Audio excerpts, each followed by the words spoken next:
नमस्कार दोस्तों, मैं बीएन झा। जैसा कि आप सब लोग को कई दिनों से मैं एक समस्या रेज कर रहा था, मैं इसके लिए लेटर भी लिखा। दिल्ली जल बोर्ड के chief secretary, senior executive engineer, JE सबको हमने कांटेक्ट किया। बजाबते फॉर्मल लेटर लिख के दिया हमने ईमेल के थ्रू।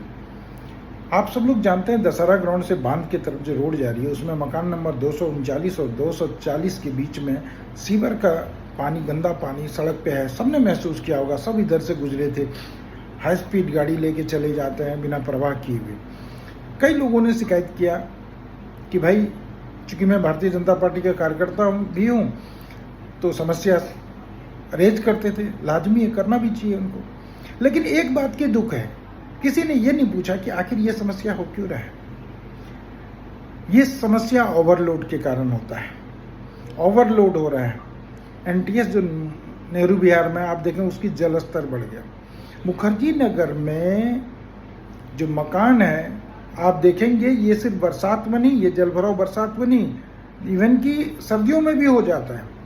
चूंकि इंफ्रास्ट्रक्चर तो वही है जो पहले बना था, सीवर वही बना हुआ है। और सरकार के नज़र में तो अगर 4 फ्लोर है तो 20 से 25 लोग रहते हैं। लेकिन यहाँ तो भाई साहब किराए के लालच में लोगों ने अनधिकृत 5th और 6th फ्लोर बना लिया, जिसका हम विरोध करते हैं। और फिर उसमें पीजी बना के 100-125 बच्चे को रखते हैं, बच्चे का भी जान लेते हैं। दूसरी सबसे बड़ी बात, ये सारा लोड जो है उसी में पड़ता है। खाना बनाते हैं भाई साहब, किचन बड़े बड़े किचन चलते हैं बिल्डिंग में। बहुत सारे ऐसे पीजी हैं जिसमें किचन चलते हैं। नाम कितने का लूं, बहुत सारे, सबको पता है। 100-200 बच्चे का खाना बनता है। वो खाना का जो जाता है वो सीवर में जाता है। आप सोचिए, जाम नहीं होगा तो क्या होगा। कोई अपने पड़ोसी को नहीं कहता है कि यार तुम पीजी चलाते हो, ये सीवर पे लोड पड़ रहा है, ड्रेनेज पे लोड पड़ रहा है, तुम ऐसा क्यों कर रहे हो। कोई नहीं कहता है।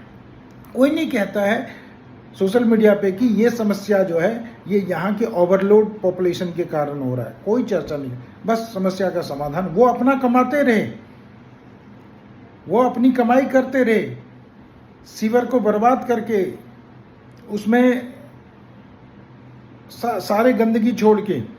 और दोष सरकार का, सरकार दोषी है। अगर ये इस तरह से पॉपुलेशन रहा और इंफ्रास्ट्रक्चर चेंज नहीं हुआ, ये अभी नहीं हमेशा होगा। क्योंकि ये सर्दी के मौसम में भी इस तरह का जल भराव होता है। ये बरसात की गलती नहीं है, सर्दी के समय में भी होता है। तो मैं सबसे यही कहूँगा कि मुद्दा कोई भी होता है, अगर कोई भी समस्या है तो उसका जड़ पकड़े। जड़ है ओवरलोड। ओवरलोड किसके कारण? पीजी के कारण होता है। आप देखें तो 239 में पीजी है, ग्राउंड में भी पीजी है, ऊपर भी पीजी है, फर्स्ट फ्लोर छोड़ के ऊपर भी 240 के ग्राउंड में भी पीजी है, ऊपर भी पीजी है। तो एक पीजी सब जगह पीजी है। और उस पीजी में ठस लोगों को रखा हुआ है। तो अगर इस तरह से रखेंगे होगा ही। खाना बनता है, कितने सारे बच्चों का खाना, अगर खाना बनता है तो आप सोच लीजिए कि वो पानी कहाँ जाता है, वो गंदगी कहाँ जाएगा, वो सारा कहाँ जाएगा। जहाँ पूरे बिल्डिंग में 20 से 25 लोग रह सकता है, वहाँ अगर आप एक फ्लोर पे 20 से 25 लोगों को रखेंगे तो ये सीवर क्या, कुछ भी कर लें इस तरह की समस्या आएगी।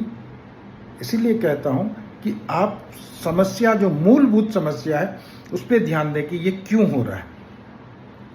डरे नहीं, साहस करें। जय हिंद, जय भारत।